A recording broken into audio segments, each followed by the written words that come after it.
Welcome back to Oblivious Maximus. I'm one of your hosts, Ben Searle.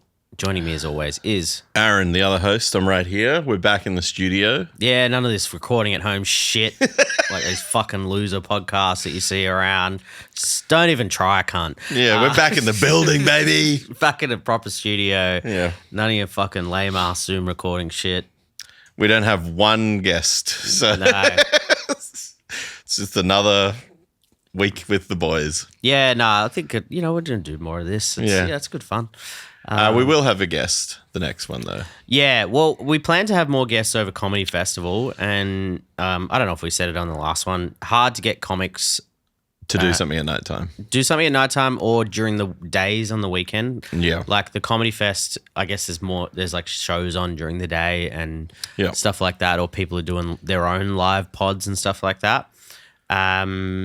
And you work full time. Yeah. And Unless someone wants to give me money to do this. yeah, which often is how these work. But we haven't managed to figure that out. Yeah, we swearing in the first 1 minute of every episode is really No, hurting. well, it is more of a decision. I mean, things Yes. like Patreon exist, but I don't know. We I don't give a fuck. we like giving this out for free. Yeah. And it's just a bit of fun. So, Yeah, exactly. But if you do want to send us bank Cash. details, pay ID 0478 039 470. You can pay ID me if you want. And please don't ring me. I'm already blocking calls. So Yeah, the trumpet of Patriots got both of us. yeah, that's the first. I've got a few Greens texts because I'm actively signed up Yeah. to a lot of Greens things. And from back in the day, a lot of Labor things as well. Yep. But yeah, first trumpet of Patriots text this morning. Yeah. Their ads are fucking bonkers. Like, Oh, yeah. because I don't pay for YouTube Premium anymore. I'm like, gotta watch this fucking trumpet of Patriots ad. It's insane. And I think the craziest thing is that we were talking about this pub the other day, how like, also this is a political podcast now, by the way. Yeah. We've gone political. Yeah. You got to rebrand at some point. Yeah, exactly. No, but it is fully just like a dog whistle, the whole thing. Like Big there's time. nothing, it's why it's called Trumpet of Patriots. It's Yeah. why those billboards that were like definitely just put up in Collingwood to piss off lefties. Yeah.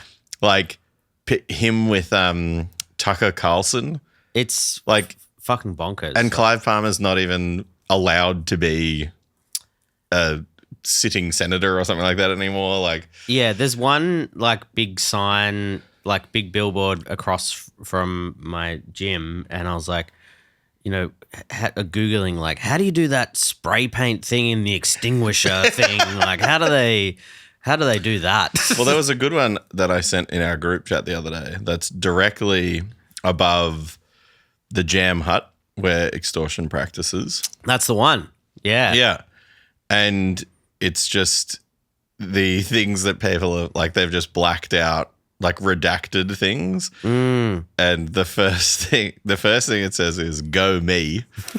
Then it says reduce living. And then the third thing is free pee. Yeah.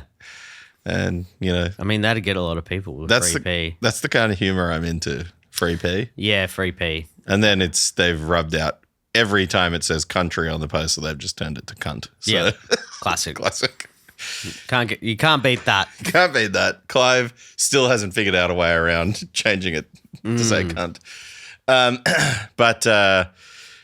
So don't text Ben because we're already getting bombarded by Clive Palmer, By Clive Palmer, the dog. the dog. So since the last ep, you finished your run of Comedy Fest shows. Yeah, I did. So we missed an episode last week because Yep. we just Anzac Day and Easter just insanely close this year. Yeah, public holiday, the annual leave doubleheader that week. Yeah, because I was making plans with a mate and he was like, let's do it Anzac Day. And I was like, yep, that's weeks away. Yep. And then had to apologize to him yesterday and had organised some other things yesterday. But yeah, end of the run was really good. Like the happiest I've been with a run at the Melbourne Comedy Festival to date, which is always good to like not go backwards. Yeah. And yeah, I guess like I've been revving it up a fair bit on the podcast, but to to get real for a minute. It was like, you're right. This is my first time doing a show like from scratch, which I probably mentioned before. Yeah. Whereas the show I did in 2023 and Interstate in 2024 was like basically all the material I'd had since I started. So it was like a compilation best of show, and it didn't really have like a narrative. It didn't really have like a narrative. Where this show, coming into it, I think all the material was written in the last year or so, and it was, there was like a theme. It was called punk music. And when I named the show and came up with the idea, the general idea was to talk about times playing in bands and sort of funny stories from the road and things like that, where, if you've listened to other comedians on podcasts about Melbourne comedy festivals or festivals in general, you just kind of come up with the name and then you figure out the show. So even before opening, I was like struggling a bit about like, what is this show really about? And sat down with other comedians and, and been doing that the whole time. But doing the show, it kind of changed fairly rapidly. All the stories were the same, but just the way that I presented it changed a fair bit from the first the first show. Pretty rough. Like, I think I mentioned it on the last episode we did. I like messaged a mate of mine to like say like, sorry for that show. And like the last message I'd sent him in 2023 was like, he'd come to the shit show of that run as well. So I'm like, fuck, he thinks I'm making it up that I'm doing this. And then from about the Wednesday I had fun. And then from basically Wednesday night, got home, my brain was like, going crazy, and I like rewrote the whole structure of the show so that basically the story is like one story. The show, it's about me going to a 3-day punk fest in the States in 2011. The fest, if you've been, it's a story from me going to that, and every other bit of the show is like jumped off from that. But it is like basically us, my mate and I, going to the States, big road trip down to the festival, and then the days of the festival, and then something kind of crazy that happened on the last night. So, weirdly, like, well, not weirdly, but like very proud of how the show ended up, and like the response from people once I'd kind of locked that in was like very positive, and particularly like there's a handful of comedians that kind of know both worlds, I suppose. And they were like, fuck, the way you did that was really good. So, not to fucking blow my own trumpet as Clive Palmer would.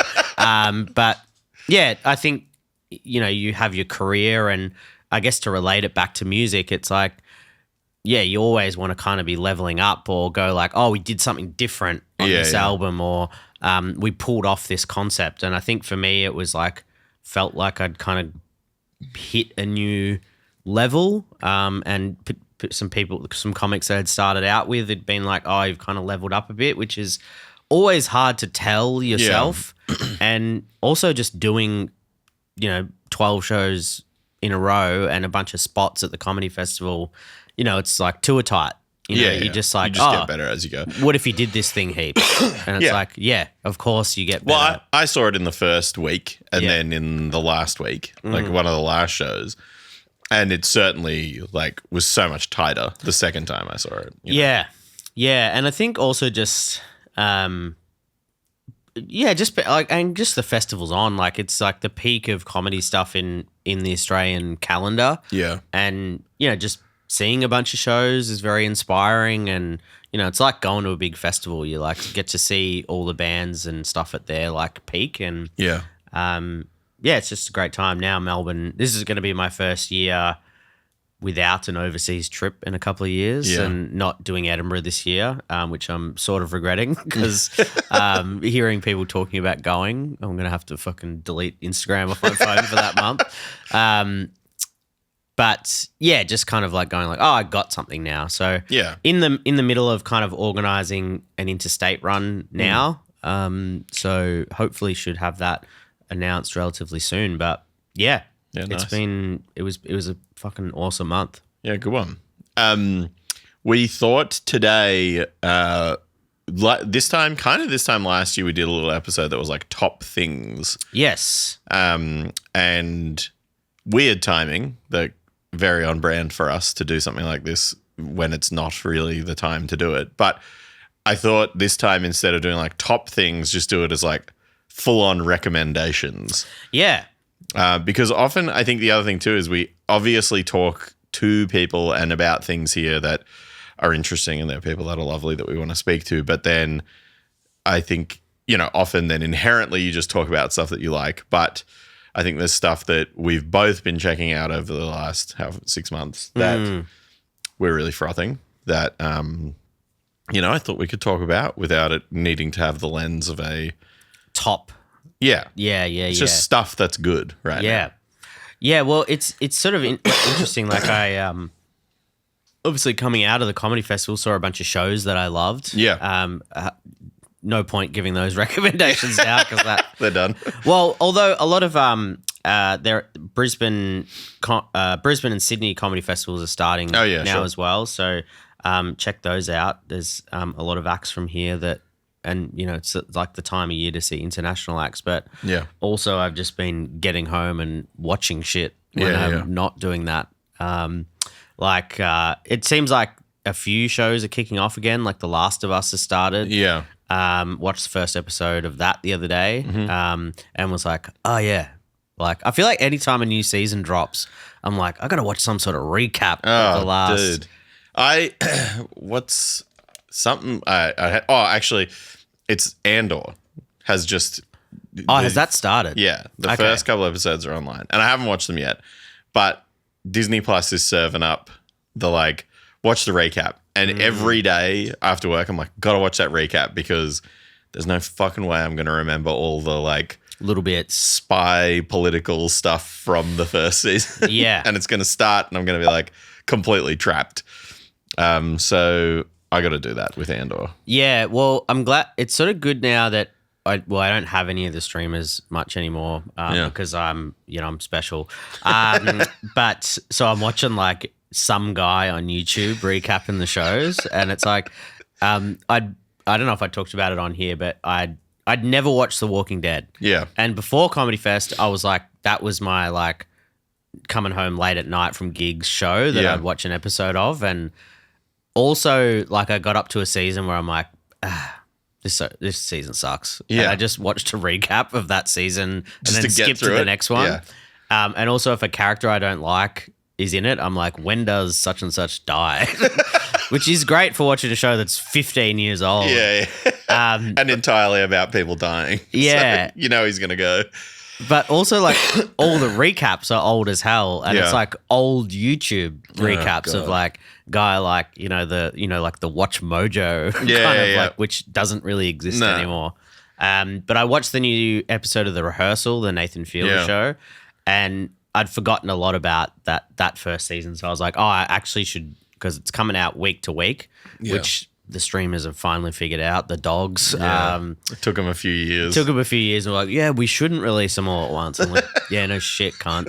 But I was like, not only did I love that show, The Rehearsal, I was like, I should go back and watch it because I'd forgotten a little bit about he talks about the Fielder method. Yeah. And I'd forgotten that. But the first episode of season 2 of The Rehearsal is unreal. Yeah. It's next level TV, but Nathan Fielder is just the GOAT. Genius. Yeah. We've both been watching The Studio as well. Yeah. Which is real funny. Which is great. I was talking about it with some comics the other night, and I was like, Seth Rogen has kind of become our I don't know what the equivalent is, our Billy Crystal or our Ivan Reitman or something like that. Yeah. If you're young, those references will mean nothing to you. But he's kind of our comedic.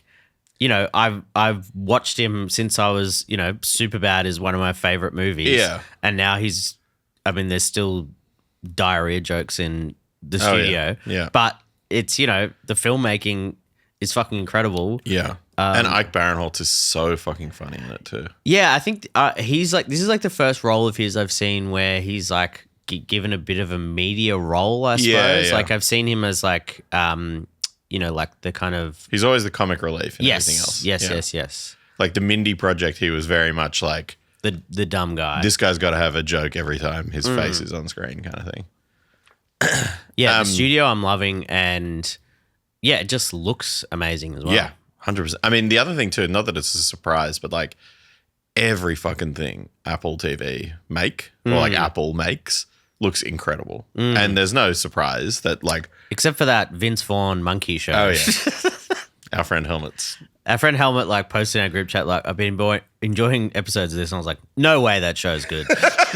Sorry, Helmet. Sorry, Helmet. But I mean, Severance, obviously, Yep. incredible. That was really the thing for me this year. That was like, I mean, I've talked about it on here as well, but I moved house this year, and I think I've mentioned it a few times already, but like how there's that quote that's like, it's one of the most stressful things on earth. It truly is one of the most nightmare scenarios you can get into. But Severance had started just before I moved. And I basically was just like, I'm just going to wait until I move house to watch the whole thing, because it'll be like my little treat for yourself. Reward for going through hell. And so I did, and fuck it, it ruled. But that show, as well as another show that's just like, you know, no surprise that a billions dollar corporation can make things look incredible. But that show is fucking awesome. And that, as well as like, cinematography wise, is like amazing to watch. Yeah, and the last couple of episodes being shot on film. Yeah. Or like crazy. Some of the stuff being shot on film and looking pretty incredible. And yeah, I guess like, you know, I guess it's been around for, 20 years of our life now. It's like, very cinematic TV, and, it was like definitely a thing where people just didn't, do TV for a long time. Yeah. I mean, I think like my sister the other day, my youngest sister is 10 years younger than me, and sent to me and my other sister Ellie, sent us the picture of AJ from The Sopranos when he's wearing the Pantera shirt and the backwards hat. And then it's like him, the meme is like him on one side and Tony on the other side. And it was like, I don't know, this is what it was in your 30s before. Now this is what, blah, blah. And Claire, my sister, said to us, how come Aaron looks like both of these guys? Like roasting me for being both. All right. That rocks. And I just said, I was like, well, because I love The Sopranos and I also love Pantera. So very, very accurate that I've modeled parts of my life off both ends of the Sopranos spectrum. But I mean, I think, I guess for me, like TV stuff, when I was a kid, it was MTV. Growing up overseas, it was MTV and then wrestling. Like that was all I watched. And then coming out of being like a child, I suppose, when I moved back to Australia, was right when The Sopranos was like becoming very popular. And obviously I missed The Wire, I think, airing, but I then started catching up on it because I think it was on SBS maybe, and like Oz was on SBS as well. Yeah. And so like all those shows I started seeing. Then Mum got Foxtel and they were all on there. Yeah, I think I remember my watching episodes of The Sopranos on Channel 9. Yeah. And it was just at a time where obviously that type of TV didn't really exist. Yeah. And it was like they didn't know what to do with it. And it was like I remember listening to like Tony Martin's old radio show that was around in like the mid 2000s, where he was like, you never know when The Sopranos is going to be on. Could be on at like 9:30 or 11:30 at night. Yeah. And but then I guess DVD came in, and my folks or my mum had all the Sopranos DVDs, and like just watched those over and over again. Yeah.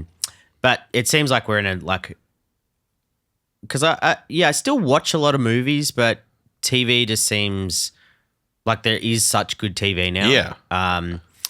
I'm trying to think what else I've been watching. I watched the new Black Mirror. That was more of just like a, It's on there. it's on there and it's pretty good. Like it's always going to be like, it's the meme. What if your nan ran on batteries kind of thing? Like, but the couple of episodes of that new season are really, really good. Yeah. There's a couple that are a bit like, Whatever. But I think that, Charlie Brooker is still a great writer, and the concepts are Yeah. And I think they've built this whole world around Black Mirror now, which they just keep dipping into parts of it. Yeah. And this new season has like a sequel to an older episode, which is really cool. And also they're just getting big names to which they have been kind of for a while, but one of the new episodes has Paul Giamatti in it, and it's like that's awesome, pretty fucking heartbreaking, the episode, but super good. And I'm trying to think what else I've been watching. I've been watching that. I've been watching and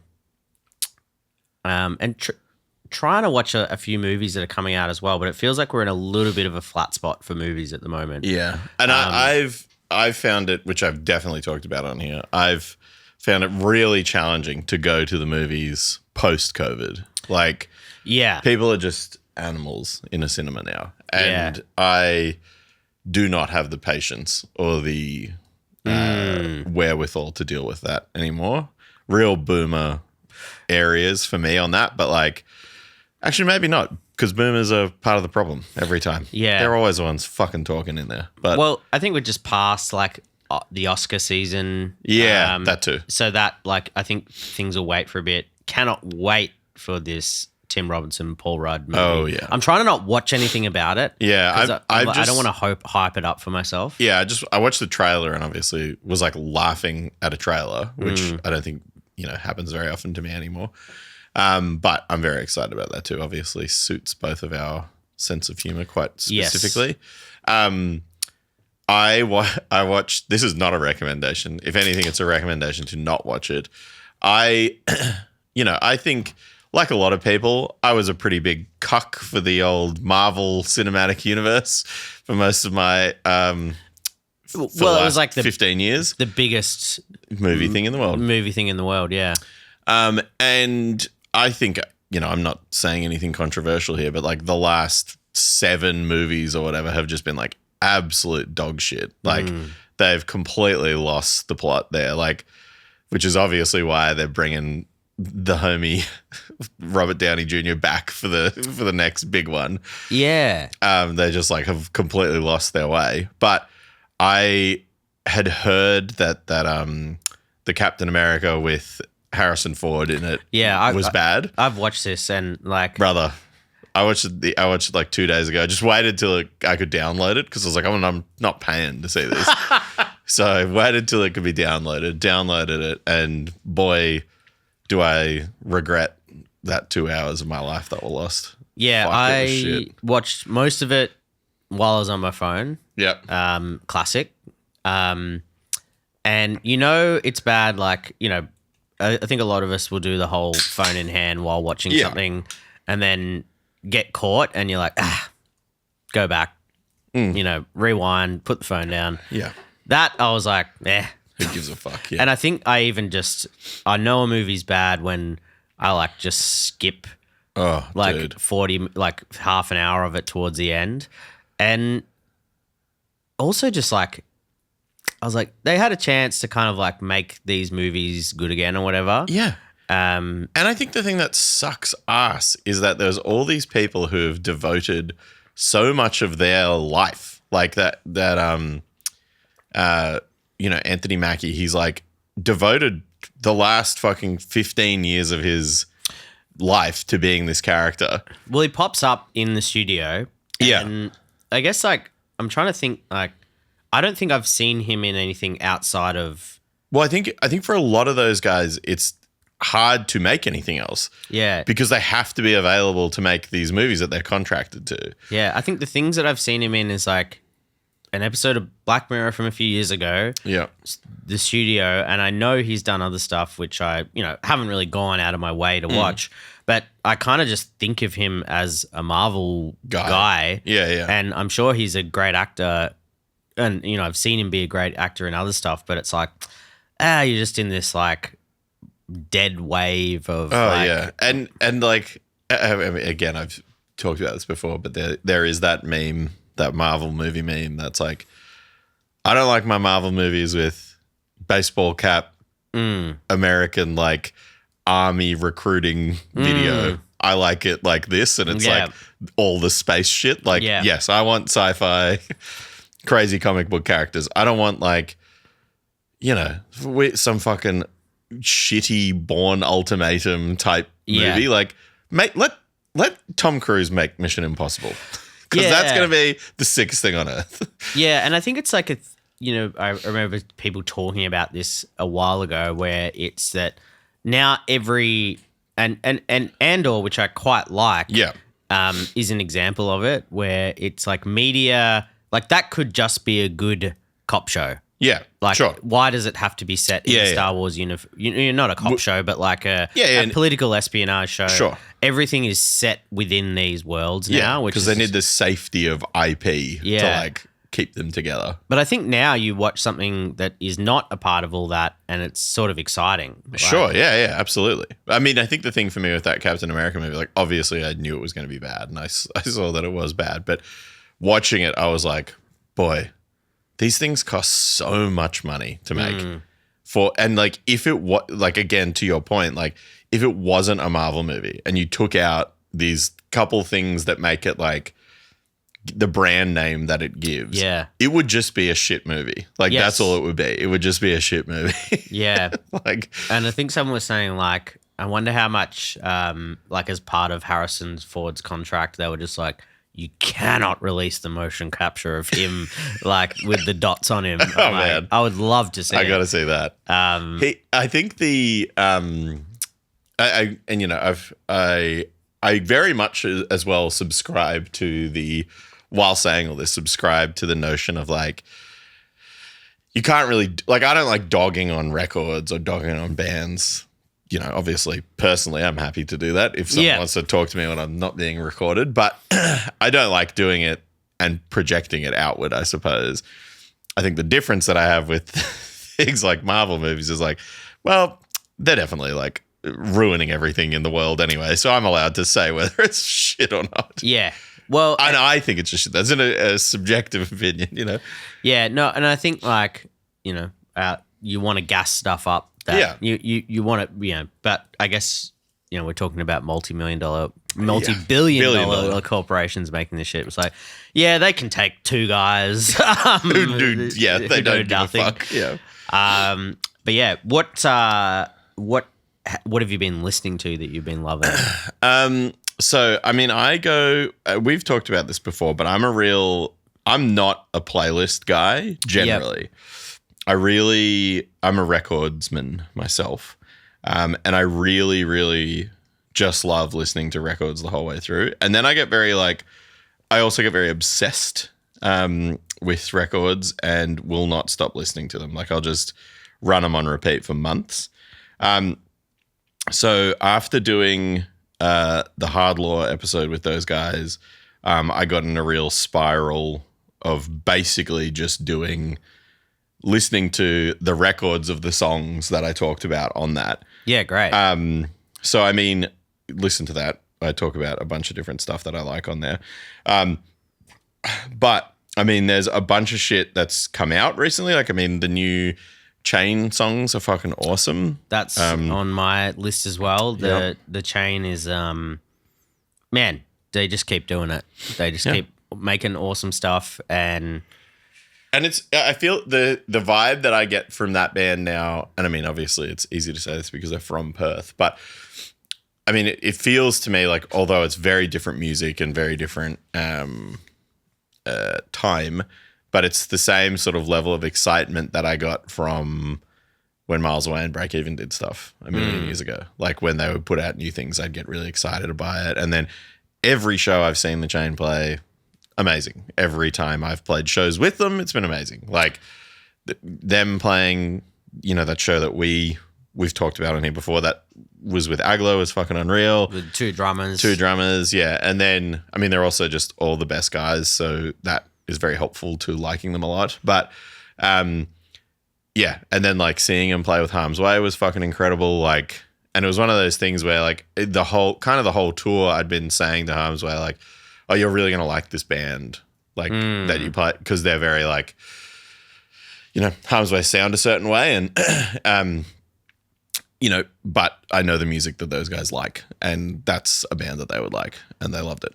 Yeah, and I guess just on that, Burning Hammer have put on a big showcase, announced a huge showcase with The Chain and Iron Mine heading up there. Yep. And, a bunch of those bands, Knuckle Dragger, Thantu are also heading up, Glitter Strip, Wetwork, and the next day is like them again, Half Man, Scorn, Thantu, 270, Desire, No Harm, and Scram.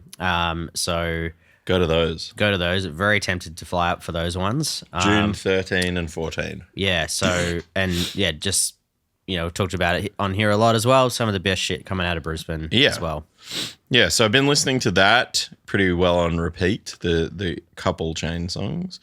Then something I've been meaning to talk about on the podcast, which I feel like I have, but not really given too much airtime to, is at late last year HBO released this documentary called Yacht Rock. Oh yeah. And it's honestly one of the best music documentaries I've ever seen in my life. Yeah. It's truly incredible. And it's all about Steely Dan, Toto, Michael McDonald, Doobie Brothers, all that shit that is arguably like some of the greatest music ever written. But it basically is just interviewing those guys about how the term yacht rock was made up by like a YouTube sketch comedy team. Yeah, in like, I guess before... just as YouTube came about. Yeah. It was like the start of viral videos. They created this stuff that went viral. And that's where it got the brand or the name Yacht Rock comes from. But it's basically the doco is just interviewing these guys about the music they created, but how getting that little boost has made them like bigger than ever. Yeah, and it's it's like this one group of guys. It's like 10 people basically who have just influenced music in a way that you kind of generally have an idea of. And if you're into music, and I think maybe a lot of people that listen to this pod are just, into music in general. Yeah. And, because a lot of, it's funny like talking to people outside of the punk hardcore world. They're like, oh, well, you wouldn't like, Sabrina Carpenter. And you're like, you fucking joking, cunt. Those songs rock. There's a reason why they're popular. Yeah, everyone likes them. Yeah, and it's like, I'm not 13 anymore. You don't have to be anti something to be into everything else. But I think generally most of us just like music. Yeah. And it just happens that we like, the shows we go to and stuff at this particular way, or maybe the majority of stuff we listen to. But that documentary is so interesting because the backup band for a lot of Michael Jackson albums is all these guys. Yeah. And all the session musicians for... The big example in it is that the lineup of Toto that records, the best Toto records is the band on Thriller. Yeah. Like, they are the band. I didn't know that before watching the documentary, and I was like, that is incredible. Yeah. And the keyboard player from Toto saying... They asked him a question that's like, oh, how many albums have you played on? And he's like, I think 5,000. And this is this year they asked him that question. And it's like, how the fuck has he played on that many records? And the example is that he basically would just be in a studio and someone would be like, I need you to play this on this record. And then he'd play piano on Thriller. And then they'd be like, can you jump over here real quick? And he'd play on a Steely Dan record. And then he'd go do this. And then he'd go do blah, blah, blah. And it was just like, he then is on every record that's good. But so obviously that permeated through, since watching that movie, Duck and I have basically been every day listening to, it's changed my mind on playlists slightly because now I'm listening to the Yacht Rock playlist every day. But myself, Duck, former guest of the show, Robin, and our dear friend Brent went and saw Christopher Cross and Toto the other day. And it was fucking awesome. To see, some of the Yacht Rock songs live. But also just there was this bit which I'm sure they do every show, but Toto just went around and introduced all the people from the band, and how they introduced everyone from the band was to basically reference something else that they'd performed on. And the 6 guys in Toto, that played at that show, the examples that they gave was this is the keyboard player. Like, I'm not gonna remember all their names, but this is the keyboard player, and he played this. And then it's the fucking keyboard bit from the Michael McDonald song that gets sampled to be Regulate by Warren G. Like him playing that, and then I'm like, oh! And then it goes to the bass player, and he's the bass player from Huey Lewis and the News, and he plays Hip to Be Square, and I'm like, oh my God. But the one that blew my mind the most that we've sort of, is me and Brent have been talking about like since, was then it goes to the singer from Toto. And obviously I know him as the singer from Toto. And it was like, you all also may know him as this. And he starts singing Hakuna Matata. Holy shit. And the singer from Toto is the voice, like the singing voice of Simba in The Lion King. Oh my God. And we were like, all four of us were like, whoa! And then Steve Luca, the guitar player from Toto, played Beat It, and everyone went psycho. And unreal. But I was just like, I saw someone post on Facebook, like a guy I know from growing up, was like, man, did anyone go see Toto? Were they actually any good? And I was like, took all my power to not start interacting with someone on Facebook who I like literally haven't spoken to in years. Like, felt like just being like, yes, man, they were fucking awesome. Like, yeah. Yeah, that's been consuming a lot of my life, obviously. Unreal. Yeah, it's that documentary is just truly, and just like the career in music and just how like, they all kind of thought it was done. Yeah, as well. Yeah. They thought that was it, and then it wasn't. Yeah. I really enjoy it. It's funny, like, back to Comedy Fest for a sec. There's a lot of lineup shows and a lot of people dropping in. Yeah.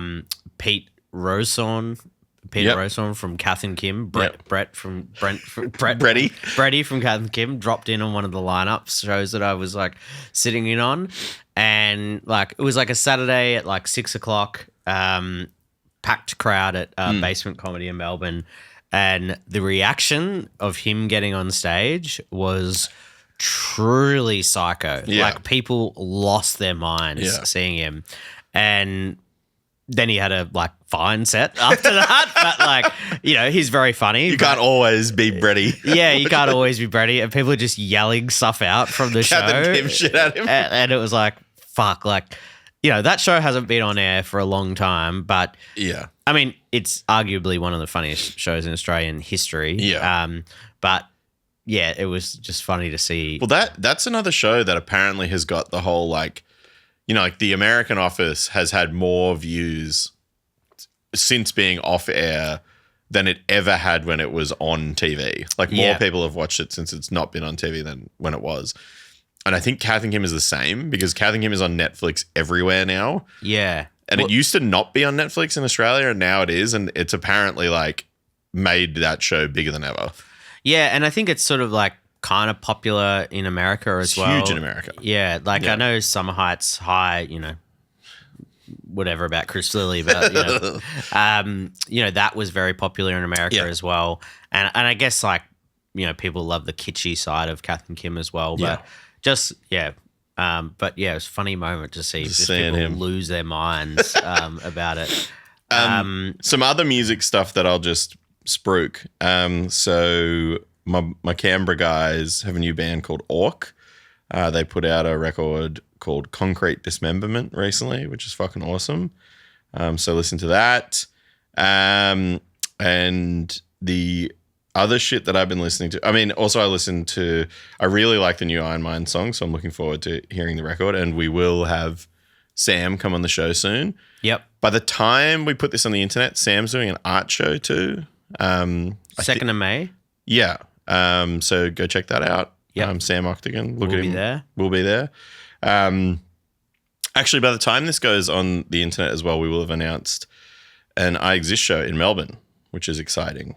We are playing here on the 2nd of August.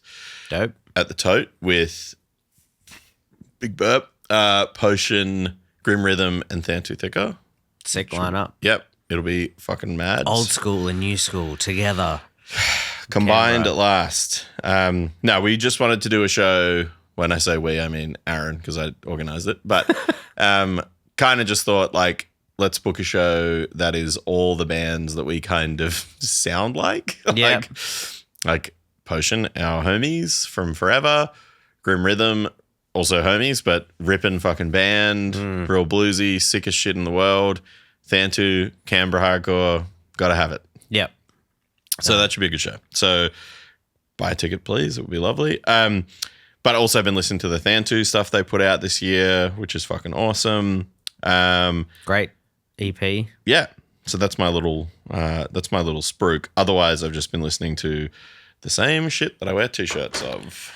Yeah, I guess with Comedy Fest, I sort of haven't been consuming as much music as apart from the Chain new songs and listen to the new Glitter Strip thing, which is sick. And the album that I've been listening to the most is the new Def Heaven album. True. Lonely People with Power. I don't know, like just really sick stuff and like a bit of a return to the heavier stuff that they are known for. So that album is just pretty rock solid. No skips for me so far. Right. Really enjoying that. It's a little bit old now, but the new Rapid Die, which came out a little while ago, I was listening to that. Spew and I missed that show here. It was on the same time as some of the Comedy Fest stuff. That I kicked played off. the same night as it. Oh, yeah, at the Bendigo. Yeah. So I couldn't go either. That's all I've really been listening to. I've been listening to, I guess it's been out for a little while now, but Ingrown. Yeah. Oh man, that record's fucking awesome. Yeah, the vocals of that record are so interesting. Yeah. Like he's almost going like he's just like it's like almost a bit. Yeah. But it is so sick. Yeah. I've never seen them or met them, but they're all friends with all my friends, and the band just rules. Like the album is awesome though. The other thing I've been doing lately, I'm a very big, I think it's taken its toll at this point now, but I'm a real big Saturday Night Live head, big fan of that. I think growing up overseas influenced that quite a bit. The show has not been very good, I would say, for quite a while. It's got good bits, but the show collectively has not been like amazing for quite a long time. There is a bunch of different podcasts that are coming out at the minute that are sort of doing recaps of like, or hosted by or run by people who were a part of it when it was like the golden era for me. The Lonely Island guys do a podcast, which is fucking awesome. And it's just recapping all the stuff they did on the show. Ah, true. But it also is like recaps each of the digital shorts they did, but it also recaps the movies they made and sketches and shit like that. And if you like the movie Hot Rod, they do an episode about Hot Rod, which is fucking awesome. They just did an episode talking about the MacGruber movie, if anyone liked that. That movie rocks. Yeah. And because Val Kilmer just died, R.I.P. Val. R.I.P. They did an episode talking about Val Kilmer because he's in the MacGruber movie. And that is a crazy listen with some crazy stories because Will Forte, who is MacGruber, they lived together for like 3 months. And he just has all these insane stories about living with Val Kilmer. And the story of them living together is crazy, like how that happened. But if you, at any point in your life, liked dumb Saturday Night Live comedy, go listen to those podcasts because they're real funny. Sick. Yeah. Actually, one album I forgot to mention, it's a little bit old now. It came out in the middle of last year, but I only sort of discovered it at the start of this year. But this band, Schedule One, from Vancouver, I think they're from. And they have this album, Crucible, which is unreal. Sick. It's like, I mean, I guess they're sort of an oi band, but this album is like almost like has a bit of like 80s Oz rock stuff in there. And goes from like very new wave to like very modern. And it's like incredible production on this album. And they like, I thought, oh, this band must be massive. And I mean, they've got like a decent amount of listeners and stuff, but yeah, I have not stopped listening to this album, Crucible by Schedule One. It came out middle of last year and a mate of mine suggested it to me this year. And yeah, great album. I hope this band kind of like blows up because this album is unreal. That's probably been my second most listened thing for the last little while now. Podcast wise, I haven't really been listening to too many other pods at the moment. It's sort of I just watch the classics on like Stav and stuff like that. But yeah, I haven't really found any new ones. So if you've got recommendations when we put this episode up, put them in the comments. Put them in the comments. Hit us up. Let us know. And I can just tell you what food I've been enjoying as well. This is just life records. Yeah, Good Day's hot bread in Thornbury. Man, they're banh mi. It's a $15 banh mi, but it's worth it. And you're gonna say, Ben, that's too much for a banh mi, and I'll tell you, you're a fucking racist. How dare you? They can charge whatever they want. They charge whatever you want. Rocks ass. There you go. Yeah, check them out. Banh mi. Yeah. That's kind of all I've been checking out lately. Yeah, me too. I got nothing else in the tank here. Yeah. I've been reading the book All About Love by Bell Hooks. And it's sort of it's a book that I had been meaning to read for a long time. And sorry, I have my notes about it. It's like the book is like kind of how to define love and how it constantly gets like love gets misunderstood for like affection. She talks about it in modern society, modern expectations of it, things like that. And I actually gave a copy of this book to an ex-girlfriend of mine a couple of years ago. Kind of saw it in the bookshop, All About Love by Bell Hooks. Give this to my ex-girlfriend at the time. Now I'm reading it and it's like, I basically gave her the tools to break up with me when I gave her this book. I'm reading it now going like, no. What have I done here? Describing your fuck-ups. Yeah. I was like, in a partner, you should look like this. Someone who's not emotionally available. Like this book is very relevant for me right now. But it is so funny to have this like reminder staring you in the face. Yeah. It's basically like, giving someone an instruction manual how to break up with you. Like, yeah, I feel like, one of the guys that gave the pilots lessons on 9/11. Okay. Well, so keep that book to yourself moving forward. No, I reckon you got to read it. You're growing from it. Yeah. If you want to improve your emotional maturity, check it out. I haven't read a book in fucking years. So getting getting a Kindle at the start of the year was definitely like. And I'd fuck Amazon, just load books onto it from the internet. Yeah. But the device itself is a good tool to have. Is a good tool to have because it just makes it a lot easier. Having that e-ink screen is great. Yeah. That's really cool. And or any of those style of devices, like you can buy them. You can buy e-ink tablet things from wherever. But yeah, it helps a lot. Like particularly because the default for a lot of us now is like scroll in bed. Yeah. The Kindle, it is still a screen, but it definitely is like. Yeah, I've gotten bad since moving into the new house. I think because my brain was so fried from moving and doing a tour and going to work and doing this and doing Aglo and blah blah blah. Like I was just like. Had a melt, and then now everything's sort of normal again, and I need to start going to the gym again and start doing this again and stop scrolling on my phone all the time. Like I need to be conscious of that shit again. Yeah, it's easy to do because same again, Comedy Fest, crazy time, didn't go to the gym as much, wasn't, and you're just like, it's easy to do this thing to just scroll. But I think it like literally has got everyone. Oh, yeah. It's like, even our parents who are like, why are you scrolling on that thing so much? And now they're all. Oh, yeah. Everyone's trapped. But yeah, it sounds counterintuitive to get a different device to solve that. But can't get TikTok on that thing. So. No, well, that's the big thing. It's like, it's just books and like, it's not even, it is connected to the internet, but try going on a website on that thing. You're like, you won't bother.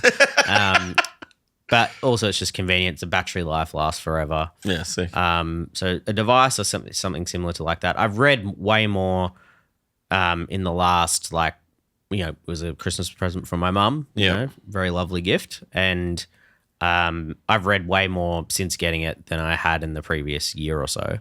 So maybe it's something I got to do.